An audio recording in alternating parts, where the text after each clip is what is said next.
On portait toujours des habits neufs pour aller au bled, arrivant en grande pompe, tout sourire, alors qu'en réalité, les voyages ont jamais été une partie de plaisir. Salut les fidèles, voici notre Maghreb de Proust d'aujourd'hui. Déjà, il n'est pas possible de partir en Algérie comme ça avec un passeport français. Il faut payer un visa. Aujourd'hui, ça coûte autour de 100 €. Et en plus, il faut avoir un certificat d'hébergement qu'il faut donc demander à la famille au bled de rédiger. À vrai dire, j'ai dû subir ça une seule fois, puisque j'ai un passeport algérien qui me sert uniquement à esquiver toute la paperasse que j'aurais eue avec le passeport français. En fait, mon passeport algérien, il me sert qu'à ça. C'est pragmatique. Loin de moi l'idée d'être attaché à une patrie. Le revers du passeport algérien, c'est que tant que j'avais l'âge de passer le service militaire, les services de douane en Algérie pouvaient tout à fait m'empêcher de retourner en France pour que je puisse effectuer mon service militaire de 2 ans, obligatoire pour tous les Algériens. C'était aussi ça le risque de partir avec un passeport algérien. C'était de tomber sous le coup de la législation algérienne pour tout ce qui concerne l'obligation du service militaire. Et pour éviter d'être bloqué au bled, fallait demander au consulat algérien un papier disant que j'étais étudiant français. Même si j'avais un passeport algérien, je pouvais donc être dispensé de faire le service militaire au bled. Sans ça, de toute façon, juste l'idée d'aller au consulat d'Algérie, on partait en expédition. On n'avait qu'un seul consulat par région. Il y en a qui étaient donc obligés de faire de la route à l'aube pour arriver parfois 1 heure avant l'ouverture, tellement il y avait du monde. Tellement c'était mal organisé. Et parfois, ça virait à la bagarre, tellement les gens perdaient patience. À chaque fois, on savait qu'on en avait pour la matinée complète à attendre qu'on nous appelle. Je me souviens qu'officiellement, le consulat ouvrait à 7h30. Alors que je me suis pointé 20 minutes avant l'ouverture, le consulat était déjà ouvert, avec plein de monde dedans, et moi qui rejoignais la queue dehors, dans le froid. Et puis, il faut voir les infos qu'on nous demande. La bonne orthographe du village de naissance de mon père, par exemple. Une fois, quand je suis sorti du consulat avec le Graal, le fameux S12 pour faire mon passeport, j'avais croisé un père avec son fils apparemment, qui était en train d'arriver au consulat, grand sourire, et loin de s'imaginer l'attente qu'il allait subir. Il arrivait en disant « Eh ben tu vois, je t'avais dit, il est là le consulat ».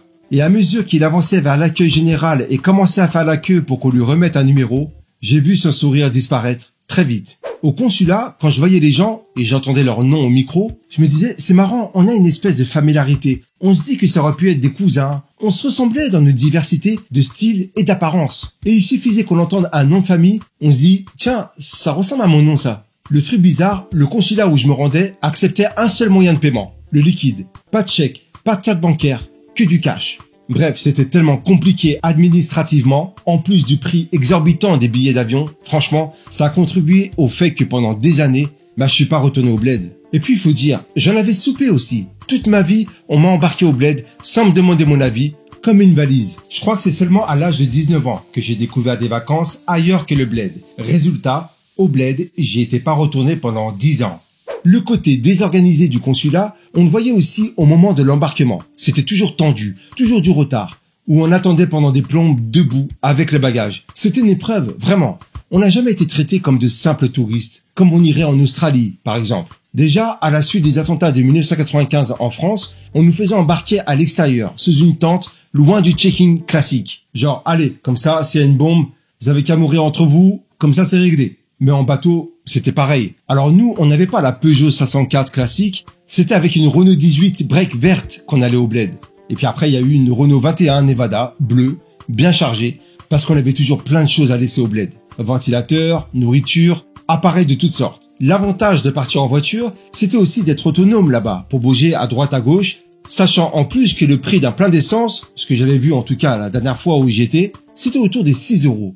6 € le plein d'essence. Avant de monter dans le bateau à Marseille, fallait se taper la route jusqu'à Marseille. La voiture bien chargée, on était serrés les uns sur les autres. À l'époque, il n'y avait pas de ceinture de sécurité à l'arrière. Bref, on risquait notre vie à fond. Après, fallait espérer que le bateau était bien là, qu'il allait partir comme prévu. Parce qu'il y avait toujours le risque qu'il nous pose un lapin et qu'on doive passer la nuit dehors. Ça nous est déjà arrivé. Avant d'embarquer dans le bateau, fallait passer l'étape où un agent devait contrôler la hauteur des véhicules. Je me souviens d'une fois où mon père était ultra tendu, fronçant les sourcils et nous gueulait dessus pour un rien. Parce qu'en fait, il appréhendait ce contrôle-là.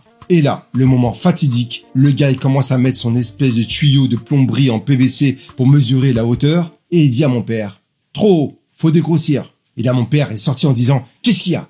Comment ça c'est trop haut ?» J'avais jamais vu mon père dans cet état. Le gars, surpris, il a appelé son chef, qui est venu pour finalement rassurer mon père. « Non mais c'est bon, passez, y a pas de problème ».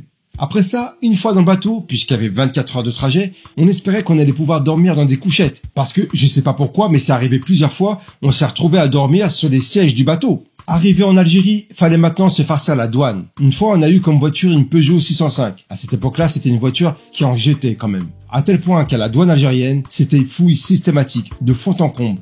Et puis, il demandait à mon père, qu'est-ce que tu fais dans la vie pour avoir une voiture comme ça? Mon père, il répondait, ouvrier à l'usine. Du coup, on se retrouvait toujours parmi les derniers à sortir. Mais même quand on partait en avion, à l'arrivée, c'était dingue.